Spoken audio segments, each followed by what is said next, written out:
Hello, my name is Alex Salinas and welcome again to the Dystonia channel. Due to the great feedback that I received from my first video about my testimony of how I was able to control my cervical dystonia at 95%, I decided to do this other video where I will talk about some details that I didn't mention in that first video, and I will also answer the questions that people did to me. If you haven't seen this first video that I'm mentioning, I would highly recommend you to see it, clicking in the link that is appearing right now, so that you can understand this other video better. Something that I didn't mention in the first video are two important events that happened in my life, which are related to my jaw and therefore to my dystonia. The first one was that I had a car accident in the year 1992 when I was 18 years old, and that's when I broke my tooth. I have a strong belief that that's where all the process of my TMJ dysfunction started.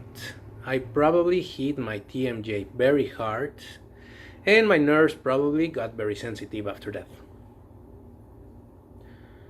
The second thing that I'm pretty sure that caused the TMJ dysfunction was that in the year 1998, when I was 25 years old, I had another accident where my jaw got dislocated on the right side, where I had my TMJ dysfunction.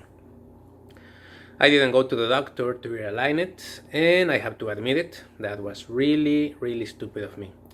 I had this dislocation for around 2 weeks, which was very uncomfortable, and what I did at that time was that I opened my mouth the most that I could, thinking that the TMJ would realign by itself.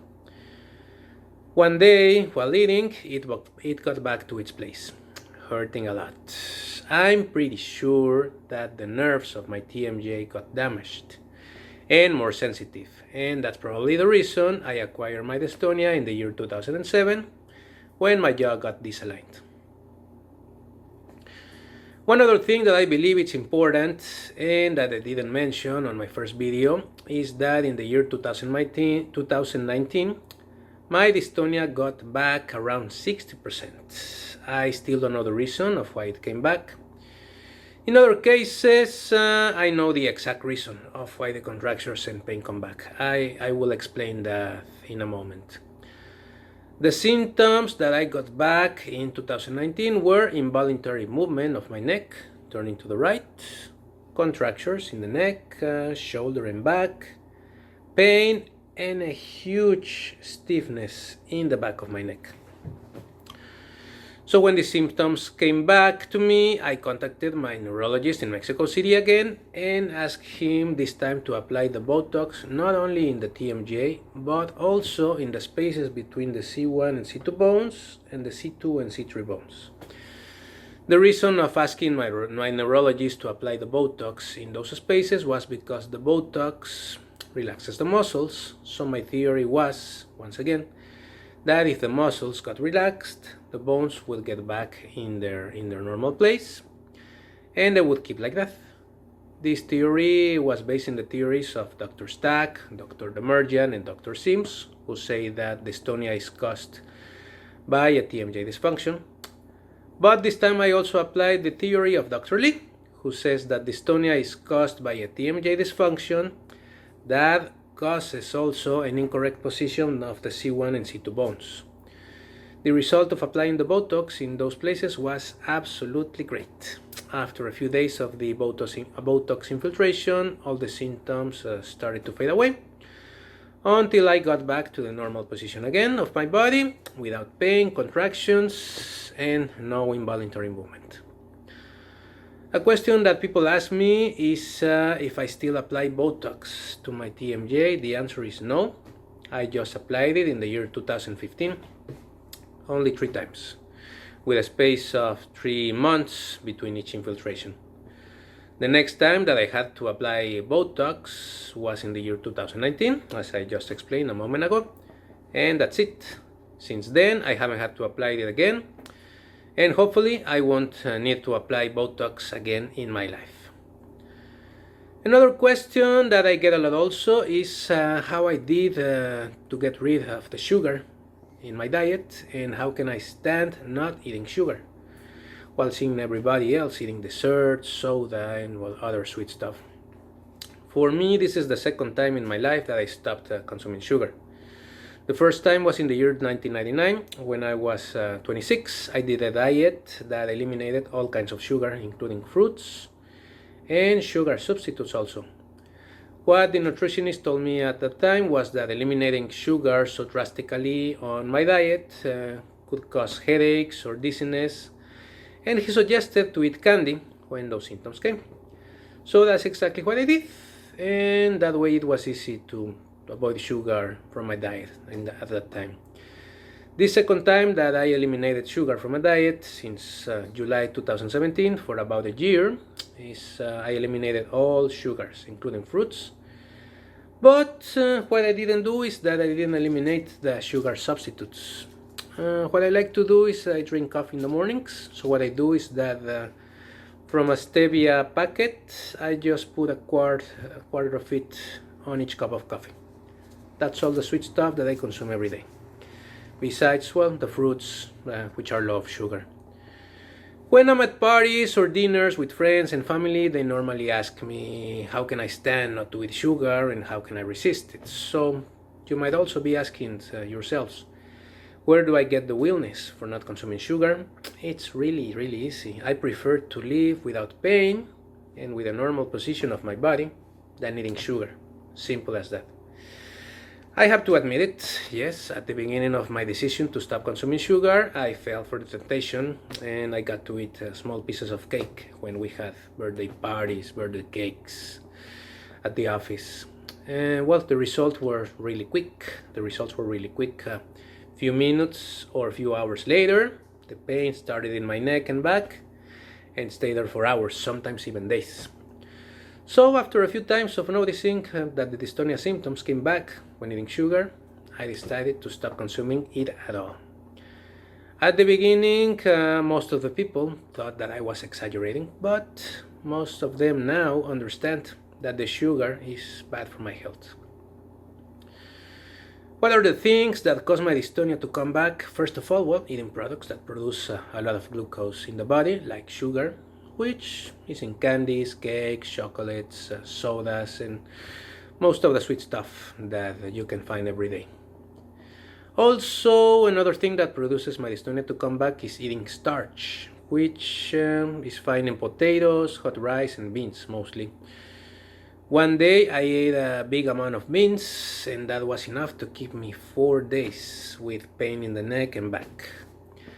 Another thing that affects my dystonia is by doing sudden movements that may affect the position of the bones in my TMJ and the C1 and C2. As an example, once I was at the beach playing volleyball, and I think that affected the position of my C1 and C2 because I had pain for a few days. Some other products may cause my dystonia symptoms to come back, like as an example, the other day I drank green tea, and it caused me also pain for 1 day. I believe this was caused because the green tea has theine, which is something similar to caffeine.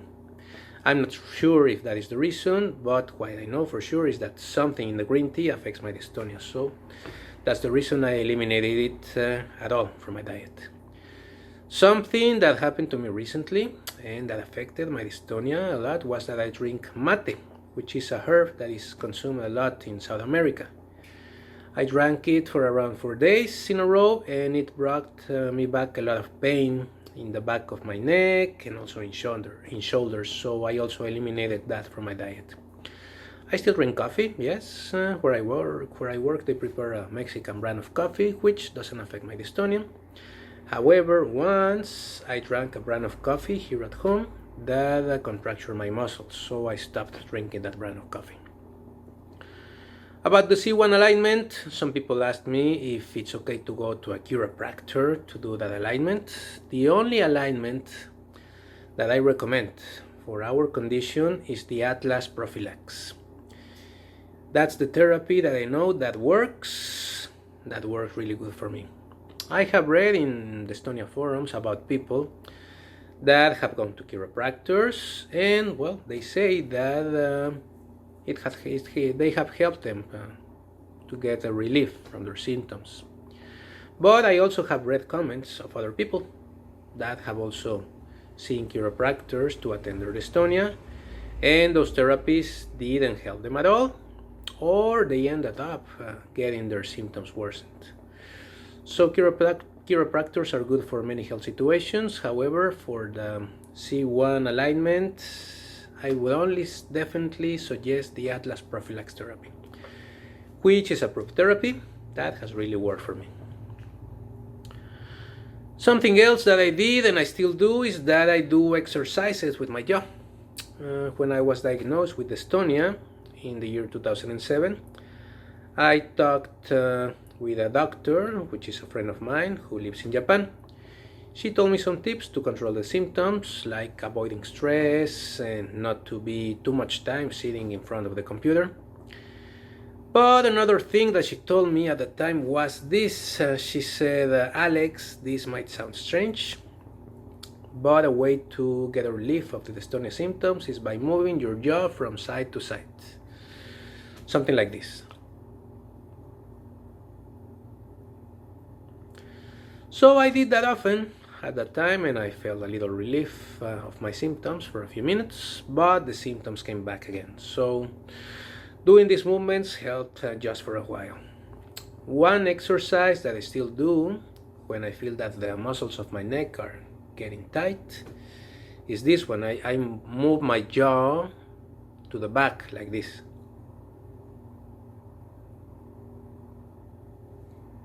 Can you see? The muscles of the neck moves, so there's definitely a nerve connection between the nerves that pass through the TMJ and the muscles of the neck. What I avoid also is eating food that has a hard texture, because I notice that it makes me force the TMJ muscles, and that results later probably in a pinch of nerves that provokes contractures in my neck, shoulder and back. So I also avoid chewing gum because of the reasons the sugar that it contains, and also to avoid making too much movement of my TMJ that may result in a pinching of nerves that provokes dystonia symptoms to come back. When I eat, I also try to use the side of my TMJ, which I know is good. Finally, something that I used to do in the year 2017, and that I still do sometimes, is that when I'm in bed about to sleep, I concentrate myself on relaxing my TMJ muscles, feeling the bones getting untight, and feeling also the nerves getting released little by little. This might sound funny, but well, in the year 2017, what I did also was that I imagined like little tiny construction workers in my TMJ, where the chief told to some of the men, okay, you guys are gonna push the bone so the nerves get released, okay, at the kind of tree you will push. And you other guys are going to pull the nerves so that they get back in place. All right? Okay, everybody ready? 1, 2, 3, push, and you pull. Sounds kind of funny, but it worked. It worked for me. Well, that's all for today. Thank you very much for watching this video. If you liked it, please give it a like, write a comment, and also subscribe to my channel, in order for me to continue doing more videos of how to get a relief of the dystonia symptoms. If you have any questions or comments, please definitely feel free to contact me in the comments area. I promise to answer everybody, and I'm always really glad to help all of you. I sincerely wish that all this information can help you. If it does, please, I beg you, let me know. Thank you again. Bye.